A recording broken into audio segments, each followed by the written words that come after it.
They say betrayal feels like a knife sharp, silent, and always from the hand you least expect. I used to believe those were just words, heavy lines from books or movies. But at 50 years old, I learned the truth the hardest way possible. My life had been carved out of sacrifice. I worked my hands raw to raise my son, giving him everything I never had. My body aged before its time, but I didn't care. Every wrinkle, every silver strand in my hair felt worth it if it meant he would stand tall in this world. He was supposed to be my pride, my protection, the one who would hold me when age finally bent my back. So when my son and his wife approached me one evening, speaking gently, almost sweetly, I didn't see the storm coming. "Mama," he said, his hand resting over mine, "why don't you transfer the house and property into my name? It'll keep things secure, safe for the future. You don't need to worry anymore." My heart softened instantly. I thought to myself, this is love. This is my son thinking ahead, taking care of me. I signed the papers with trembling hands, not from doubt but from emotion. My eyes blurred with tears as I whispered, "Finally, I can rest. He will protect me now." But only days later, everything began to change. It wasn't my son who spoke first, it was his wife. It was a quiet afternoon when she struck. I had just finished sweeping the living room, the same room where my son had taken his first steps, when my daughter-in-law appeared in the doorway. Her arms were crossed, her voice sharp enough to cut through the silence. "This isn't your house anymore," she said flatly. "You've given everything to us, so why don't you pack your things and leave?" For a moment, I couldn't breathe. Her words echoed against the walls that had carried decades of my laughter and tears. I thought I had misheard her. I laughed nervously, searching her face for some sign that it was a cruel joke. But her eyes were cold, unflinching. I turned to my son, the boy who once clung to my sari when thunder frightened him, the boy who once called me his whole world. He stood beside her, silent, his face pale. Finally, he spoke. "Mama, she's right. Maybe it's time you move out. You'll be fine on your own." The world tilted beneath my feet, my knees buckled, and I held on to the edge of the couch for balance. My son, my only son, had chosen her words over my heart. And that very evening, with nothing but the clothes on my back and the bitterness burning in my chest, I was pushed out of the home I had built with my own two hands. The night I left my house, rain poured like the heavens themselves were mourning with me. I walked through the dark streets, soaked and shivering, clutching the small handbag that held the last pieces of my dignity. I had no relatives nearby, no one to take me in. The people I had loved most had turned me into a stranger at my own doorstep. For 2 days, I wandered sleeping on a bench near the bus station, eating only bread and water. My heart ached, but it wasn't hunger that gnawed at me. It was betrayal. I kept replaying the moment, my son's eyes looking away, his voice agreeing with her. "Maybe it's time you move out." On the third day, with trembling hands, I made a decision. If the walls of justice still stood in this world, then I would knock on them. I went straight to the courthouse, drenched in rain and tears, and filed a petition. I was not just fighting for property. I was fighting for my motherhood, for every sleepless night, every sacrifice, every scar life had etched onto my body. This time, I promised myself, I would not be silent. The courtroom was crowded the day my case was first heard. People whispered when they saw me, an old woman, frail but unbroken, standing against her own son and daughter. My son avoided my gaze. He sat beside his wife, who held his hand tightly, as if controlling both his words and his will. The judge asked me, "Why are you here, mother?" With a deep breath, I spoke, my voice shaking yet strong. "Because the house I built with sweat and tears has become my prison. The family I raised has thrown me into the streets. I gave everything, my home, my land, my life to my son, trusting he would protect me in my last years. Instead, I was betrayed." The judge leaned forward, his face stern. "And what do you want now?" I looked at my son, then at the court, and answered firmly, "I want my dignity back. I want my house. And I want justice for every mother who has been abandoned after giving her all." The room went silent. For the first time, my son's eyes flickered with guilt, but the battle had just begun. Days turned into weeks as the case dragged on. My lawyer, a young but sharp man, assured me that the law was on my side. He said, "Don't worry, Amaji. The documents may be in your son's name, but the truth is stronger than any paper signed under manipulation." Meanwhile, my son and his wife tried everything to twist the story. They told the court that I was mentally unstable, that I had gifted the house to them out of love, and now I was simply regretting it. But I remained silent, watching them lie with straight faces. Every word they spoke was like a dagger to my chest, but I endured. One evening, after a long hearing, I sat alone outside the courthouse. A woman my age came and placed her hand on my shoulder. She whispered, "Stay strong, sister. I lost my home the same way, but if you win for all of us." Her words fueled me. This was no longer just about MIT, was about every mother betrayed by her own blood. The next hearing was going to be the turning point. Evidence was about to be presented. The courtroom was packed that morning. Journalists, neighbors, even distant relatives had come to witness what they called a family war over property. My son sat confidently beside his wife, whispering and smirking as if victory was already his. But when the judge entered, the air grew heavy. My lawyer stood up and presented the first piece of evidence, a video recording from the very day I signed the property papers. In the footage, my son's wife could clearly be heard pressuring me, saying, "If you don't sign this today, we'll stop taking care of you. You'll have no place here." The courtroom gasped. My son's face drained of color. His wife shifted uncomfortably, her arrogance fading. Then came the second blow. A doctor's report confirming that at the time of signing, I was on heavy medication for blood pressure and weakness, meaning I wasn't fully in a state to make such a life-altering decision. The judge leaned forward, staring directly at my son and his wife.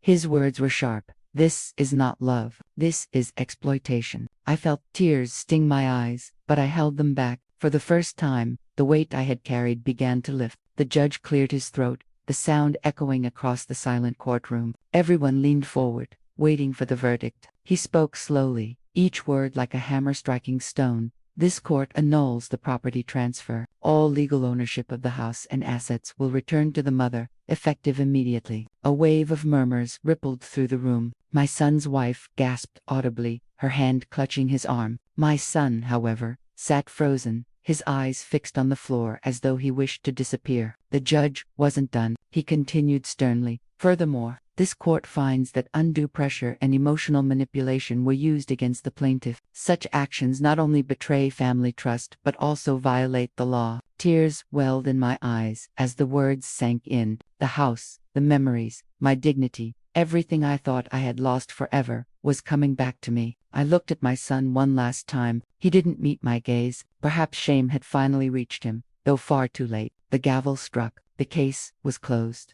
My heart, however, was wide open, with a new fire. The morning I returned home felt unreal, like stepping back into a photograph that had been waiting on my mantelpiece for years. The gate creaked under my hand as if recognizing an old touch, and a cold breath of memory rushed over me. The first mango tree we planted, the chipped tile where my son once sat and drew, the wide window through which I used to watch the rain. All those small, ordinary things had lived inside me when I had no papers to prove ownership. Now they were finally, legally, painfully, undeniably mine again. Neighbors watched from their porches as I crossed the lawn. Some nodded with quiet respect. Others simply stared, as if they were watching the final scene of a long play where I had finally taken my bow. I walked slowly to the front door, my fingers tracing the familiar grooves in the wood, and for a moment the house seemed to inhale a soft, satisfied sigh that felt like welcome. Inside, the rooms smelled the same, lemon oil and old books.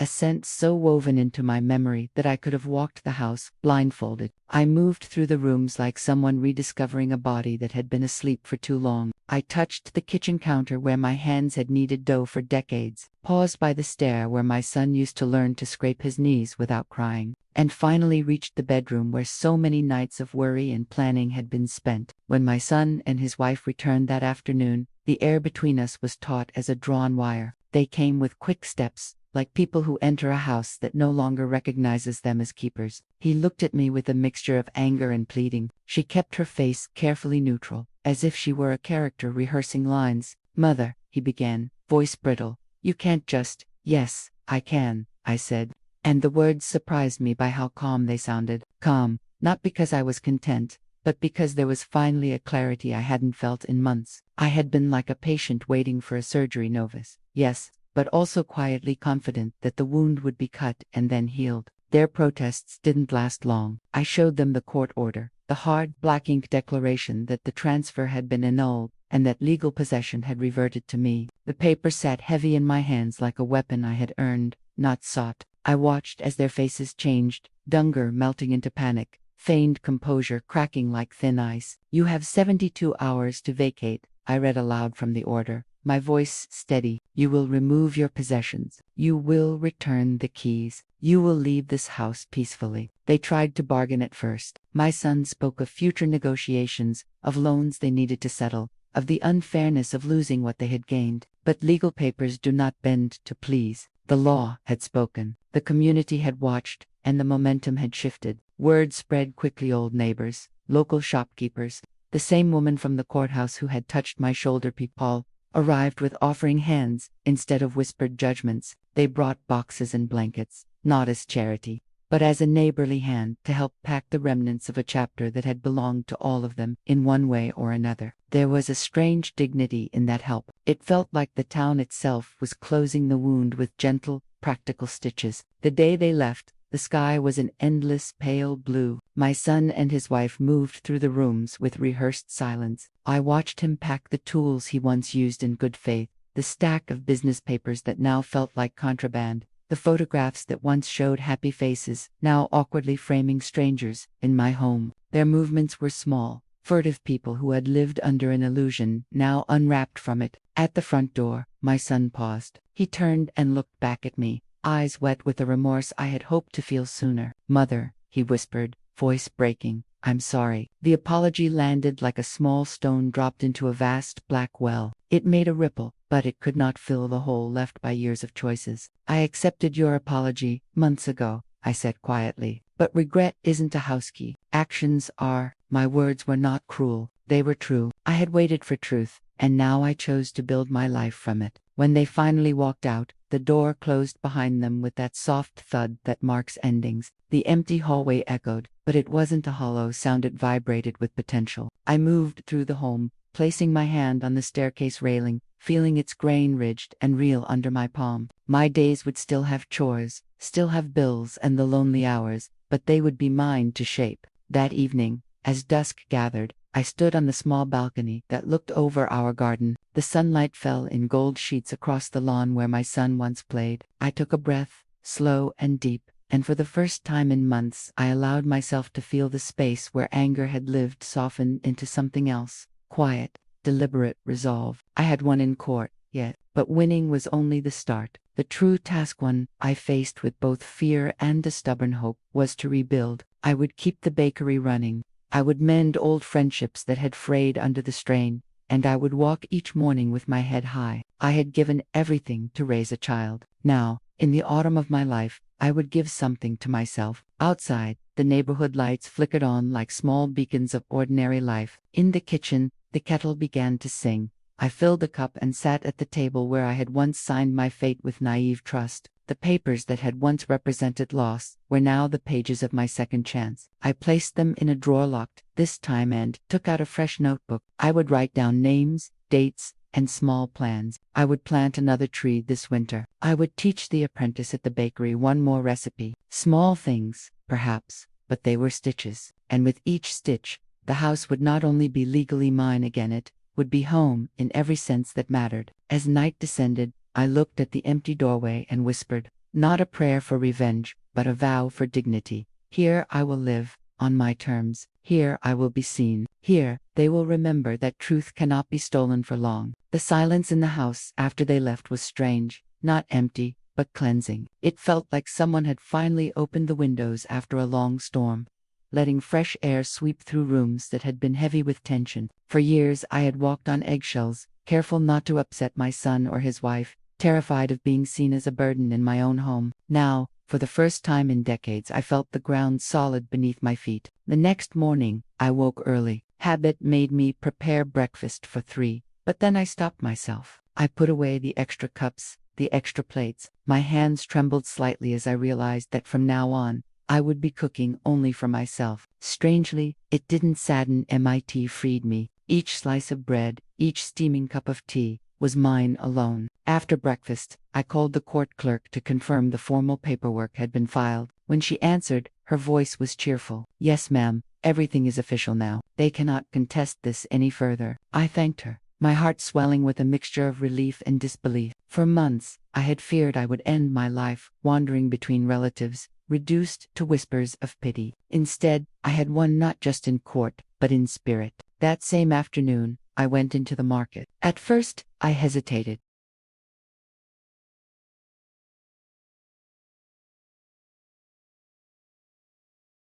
Would the neighbors gossip? Would they look at me with judgment, pity, or perhaps mockery? But when I stepped out of the rickshaw, something unexpected happened. People greeted me, not with hushed tones, but with warmth. One old shopkeeper smiled wide. "Madam, we heard the news. You fought bravely. Women like you give courage to others." Another woman, younger, pulled me aside and whispered, "My in-laws tried to pressure me too. Seeing you win, it gives me hope." I realized then that my struggle had been bigger than my house. It had become a story whispered across tea stalls and market alleys. A story of a woman who stood up when everyone thought she would fall. That evening, I sat in my garden with a notebook. I wrote down a list of things I wanted to do, small and large. Hire a helper to manage the house, reopen the bakery corner in the market, plant flowers in the barren patch of the yard, write my story in detail not for pity, but for others who might walk the same path. It wasn't about revenge anymore. Revenge had been the fire that pushed me to court, yes, but now it was about reclaiming my identity. I wasn't just a mother discarded by her own son.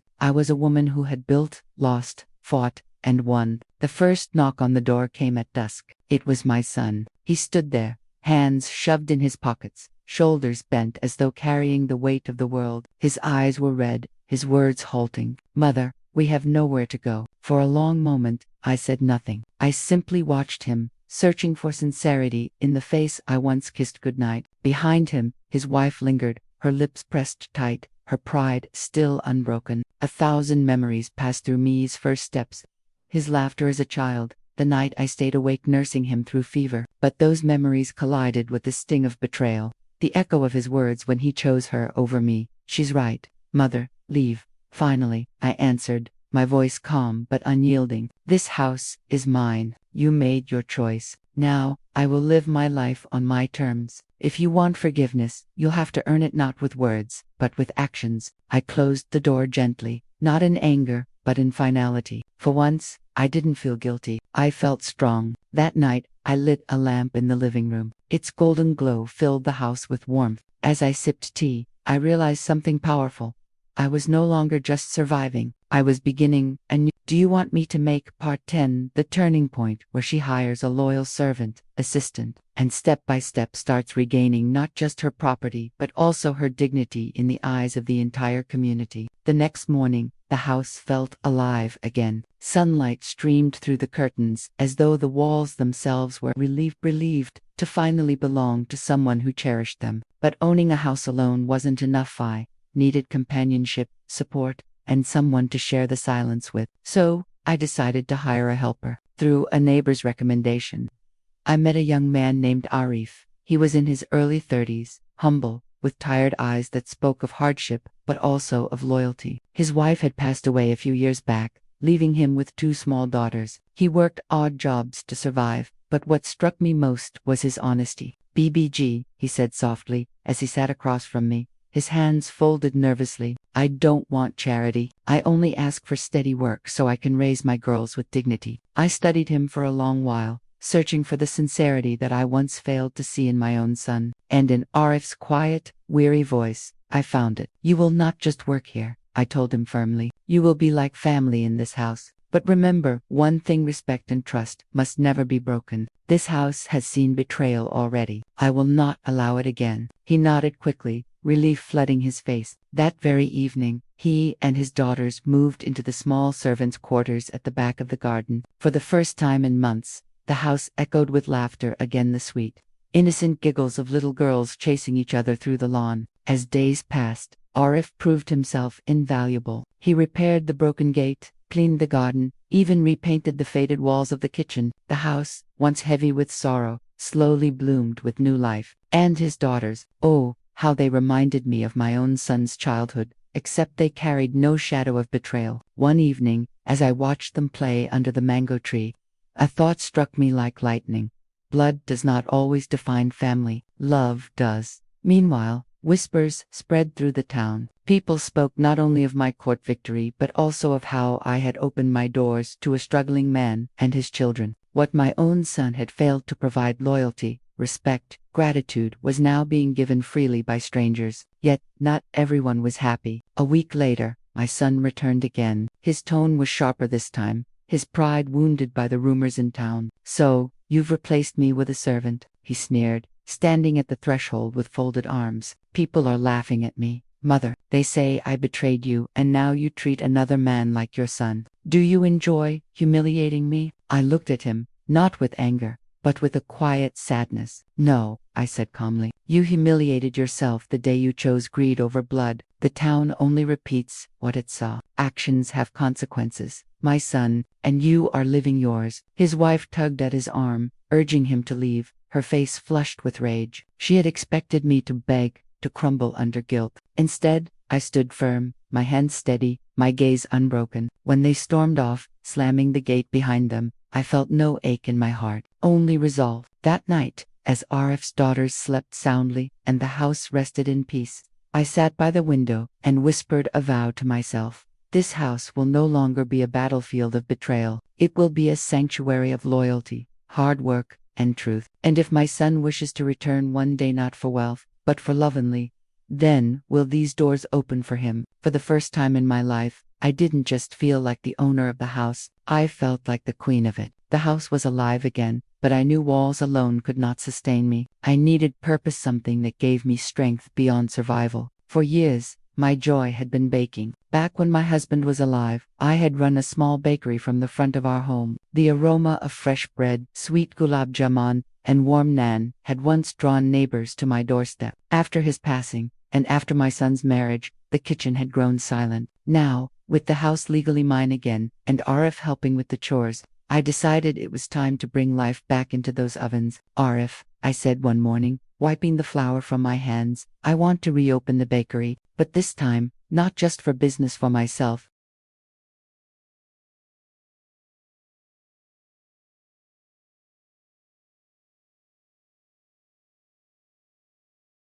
I need to remind the world, and myself, that I am not finished yet." His eyes lit up with respect. "BBG, I will help you build it again. Whatever you need, tables, shelves, even delivery, I will manage." For weeks, the house transformed into a workshop. Arif fixed the old signboard, repainting it with steady hands, "Ami's Bakery, fresh bread and sweets." His daughters giggled as they carried trays of cookies to neighbors, who in turn spread the word. Slowly, customers began to return, curious at first, then loyal once they tasted the familiar warmth of my recipes. One afternoon, as I kneaded dough by the window, I overheard two women passing by. She fought her own son in court, and one said, "Yes," the other replied, "and instead of hiding, she's building again. That takes real strength." Their words sent a shiver down my spine, not of shame, but of pride. I had once feared being the subject of whispers. Now those whispers had turned into admiration. Soon, my kitchen became the heart of the neighborhood again. Children ran in for sweet rolls, workers stopped by for bread on their way to the factory,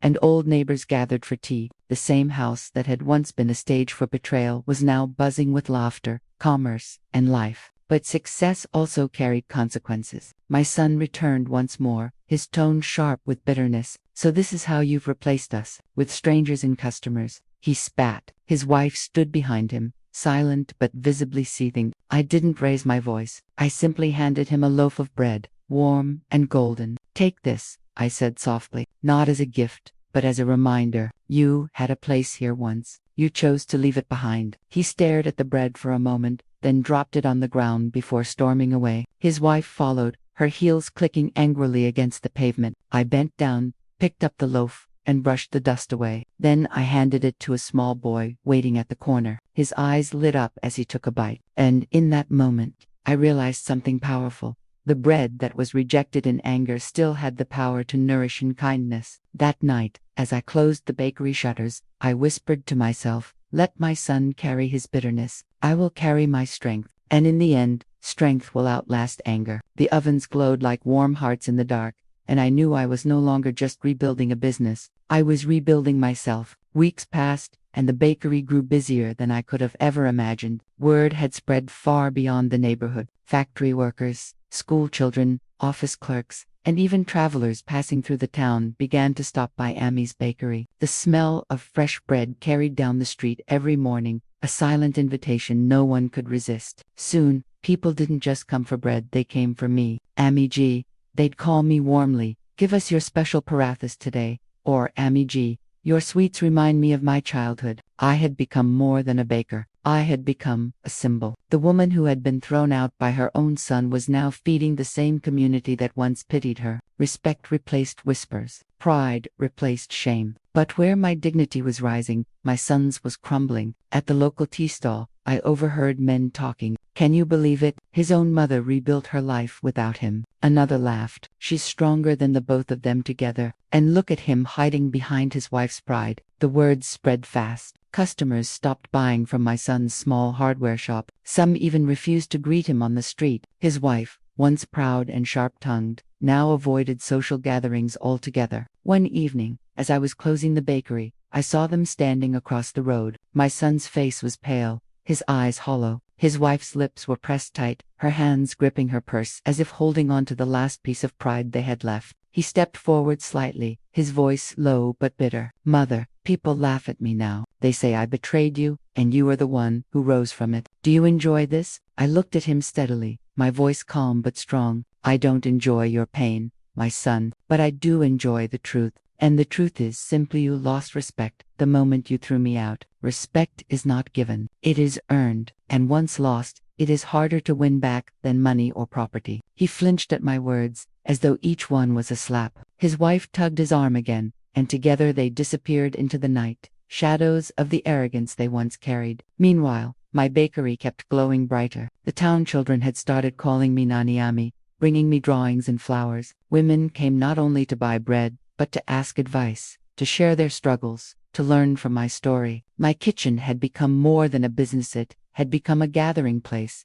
a shelter of sorts for others who felt powerless. One night, as I watched Arif's daughters sleeping peacefully on the veranda, I realized something. Revenge had brought me to court, but resilience had brought me here. This was not about punishing my son anymore. It was about building a legacy that could not be erased by betrayal. And the sweetest revenge of all was not their suffering, it was my success. Months passed, and the small bakery that had started with a single clay oven turned into something far greater. With the profits, I expanded, replacing the mud walls with bricks, buying 2 new ovens, and hiring 2 young girls from the neighborhood who had been searching for work. The signboard outside now proudly read, "Amy's Bakery, where love is the secret ingredient." Every morning, the street outside filled with people. Some came for the warm bread, others for the sweets, and many simply to see me, to hear a kind word, or to share their burdens. I had become more than a baker. I had become the heart of the community. Arif, my loyal servant, managed the shop's accounts. "Baji," he said one evening,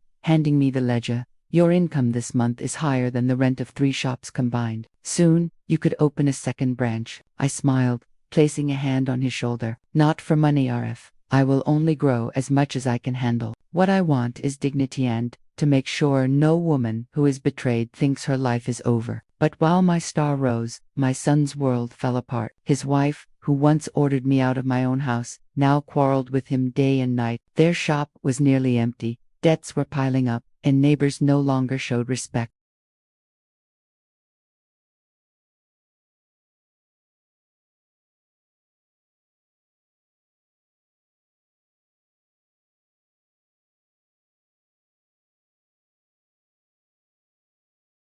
Where once they looked down on me, now they looked down on him. Finally, the inevitable happened. One afternoon, as the bakery was crowded with customers, the bell above the door rang, and in walked my son. His face was thin, his clothes shabby, his pride shattered. His wife was not with him. The room fell silent. Everyone knew who he was. All eyes turned to watch. "Mother," his voice trembled, almost breaking, I was wrong. Please, forgive me. Let me come home. Let us live with you again. My wife, my children, we have nothing left." For a moment, the air froze. My heart though still a mother's, remembered the night I was thrown out, my tears, my empty hands, my broken dignity. I looked at him, my voice steady but cold. Home, you threw me out of my home. You chose your wife's cruelty over your mother's love. Today, you stand here not because you want me, but because you lost everything. Forgiveness is not a key to open doors when the world shuts on you. Forgiveness is earned. He fell to his knees, weeping. Some of the customers whispered in pity, but others shook their heads. They knew justice was unfolding before their eyes. I turned to Arif, close the shop for today. Then I looked at my son,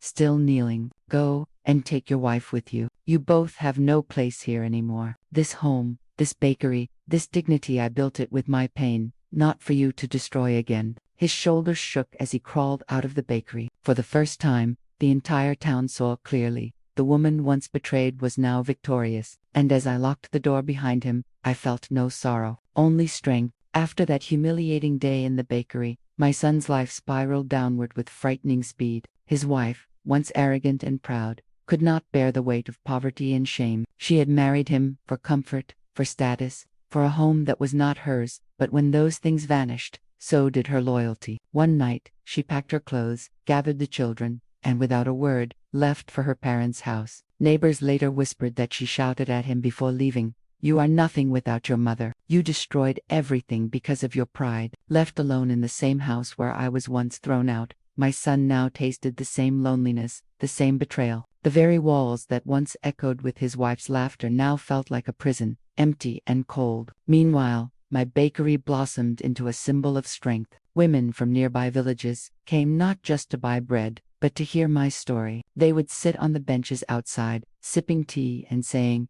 "If she could rise again, so can we." Every coin I earned felt like justice. Every smile I saw felt like healing. One evening, as the sun dipped low and painted the town in gold, I walked past the very house that was once mine. Its gate was broken, the garden dry, and its windows shut. My son sat on the porch, his eyes hollow, his clothes unwashed. He looked up at me, and for the first time, there was no arrogance in his gaze, only emptiness, only regret. "Mother," he whispered, almost too softly to hear, "I have lost everything." I paused, looking at him through the iron gate. For years, I had dreamed of hearing those words, not out of cruelty, but out of truth. Yet now, standing there, I realized something. I did not need revenge anymore. I already had it. My success, my dignity, my peace. That was the greatest revenge. Without a word, I turned and walked away. My bakery awaited me, my new life awaited me, and his punishment was already complete. The world had flipped. The mother once thrown out was now the queen of her own empire. And the son who betrayed her, he was a prisoner in the ruins of his own choices. The bakery smelled of fresh bread, cinnamon, and hope. It was a simple place, yet it had become the beating heart of the community. People didn't just come to buy food, they came to feel strength, to be reminded that dignity could be rebuilt from ashes. On the one-year anniversary of opening the bakery, I decided to hold a small gathering. Lanterns lit the shop, neighbors filled the space, and laughter flowed like music. The air was alive with warmth, something I hadn't felt in years. As I stood behind the counter, a woman asked, "Don't you miss your old house? The big rooms, the luxury?" I smiled, wiping flour from my hands. "No," I said firmly. "This bakery is my palace. These people are my family. And this freedom, this dignity is my true wealth." The crowd applauded, and I felt tears prick my eyes. At that very moment, my son passed by the bakery. His clothes were worn, his face tired, and his pride long broken. He stopped at the doorway, his eyes searching mine, but I did not step forward. He wanted forgiveness. Perhaps he wanted help, but I knew better. He had made his choice long ago when he pushed me out of my own house.